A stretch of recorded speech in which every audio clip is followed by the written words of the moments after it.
بسم الله الرحمن الرحيم. اللهم صل وسلم وبارك على سيدنا محمد. ازيكم يا حبايبي؟ عاملين ايه؟ يا رب تكونوا بخير وصحة وسعادة يا رب، واجعل ايامكم كلها هنا وسعادة وراحة بال. اللهم امين يا رب العالمين.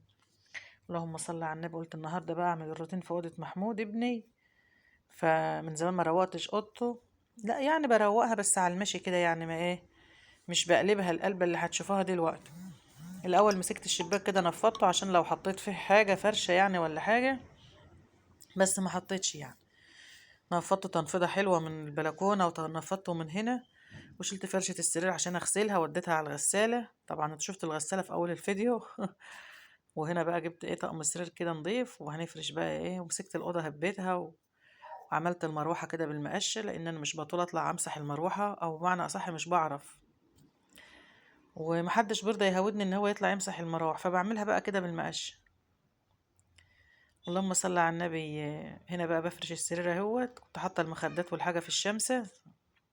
هنا بقول لكم الغسيل اللي كان في اول الفيديو هو اتغسل واتنشر وبقى زي الفل اهو.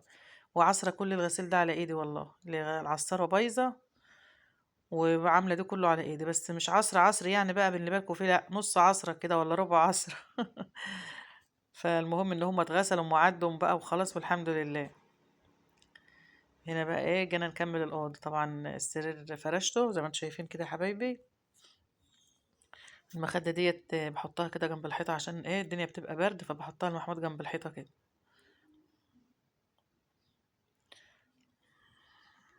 طبعا ما كناش لسه فرشنا دفايات، لسه ما طلعناش دفايات خالص، فرشناها على السراير لسه. اولكش اول دفايه طلعتها المحمود، هو اللي طلبها والله، وطلب بطانيه كمان احطها له على السرير.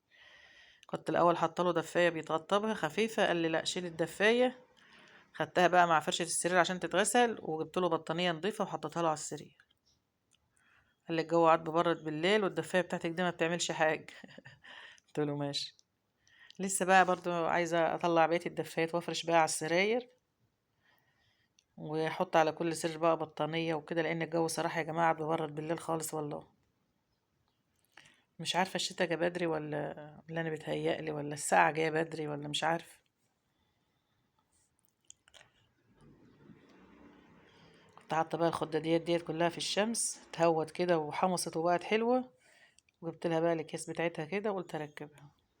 هنخش بقى على المطبخ نعمل شوية شوربة عدس بقى معاكم مع عسل كده النهاردة، ونعمل طبق فتة بقى كده بالثوم والخل كده، حاجة كده عسل بألف هنا.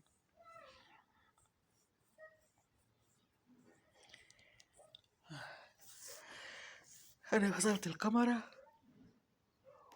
وقعدت قدام السرير وبالمقشة كده وجريت تحت السرير، ما خليتش ولا عفراية تحت السرير. كان في شنطة سفر كبيرة كده ومروحة عينينهم، طلعتهم قدام السرير وكنست بقى حلو بالمقشة، وقمت ايه زقة الحاجة تاني،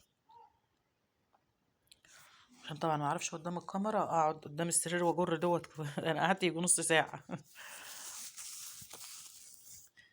نجيب بقى الجردل كده، نلم الكنسة بتاعتنا ونجيب الجردل بقى بشوية مية كده وشوية برسيل جل وخلاص على كده.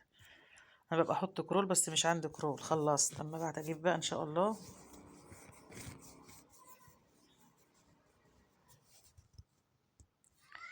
لا اله الا الله. اللهم صل وسلم وبارك على سيدنا محمد.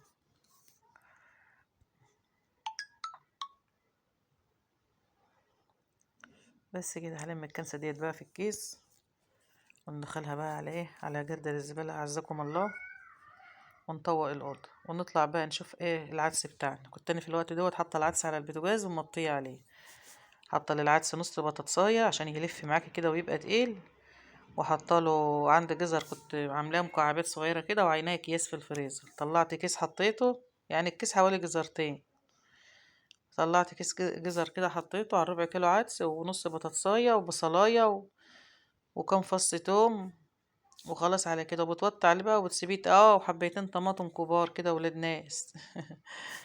وبتوطي عليه بقى وبتسيبيه مع نفسه، ولا بحط له كركم ولا بحط له حاجات من ده، انا بسيبه كده على طبيعته. واحمر له بقى الشعريه بالثوم، وتكون طبعا ضربه العدس في الخلاط ومصفيه بالمصفى، وبتنزلي بقى على الثوم والشعريه زي ما هتشوفوا معايا كده الوقت.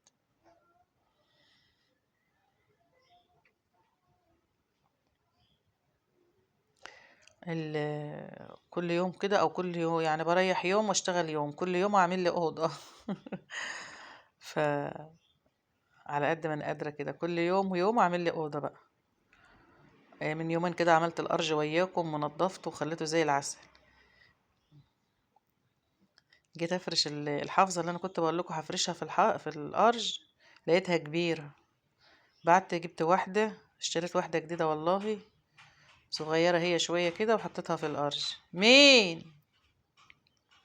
يعني جبتها صغيره شويه، معقول على قد المكان اللي انا هفرشها فيه. يا هبه، لقيت الحافظه كبيره خالص على المكان، وهقعد اتني فيها واطبق فيها، قلت لا هحطها بقى في الصاله. ولما صلى على النبي، وجبت بعت اشتريت واحده بقى حطيتها جميله والله، هبقى اوريها لكم، لونها جميل، قطيفه كده عسول. هي فين؟ جميله زي البت اوكا كده. الحافظه في الارج، روحي شوفيها.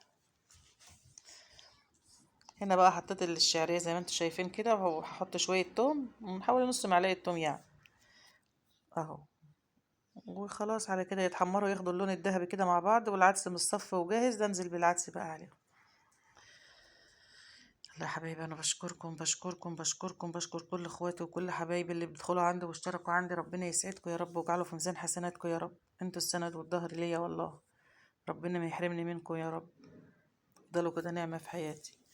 ربنا يسعدكم يا رب وهنيكم. هنا بقى شوفوا خدوا اللون معايا الدهبي الحلو بقى، انزلي بالعدس بتاعك بقى كده اهو، مصفي وزي العسل اهو. ولا بحط كركم، عايزه تحط شويه كركم برضو يدوا لون، ماشي براحتك يعني. هنا بقى معايا البهارات اهي، كمون وملح ونصرة سكر صغيرة وفص مستيكة وفص حبهان وورقة لوري وعود قرفة صغير. كل الحاجات دي بتدي معاكي نكهة للعدس وبتديله طعم. ومكعب مرق الدجاج انا وريته لكم برضو في الاول.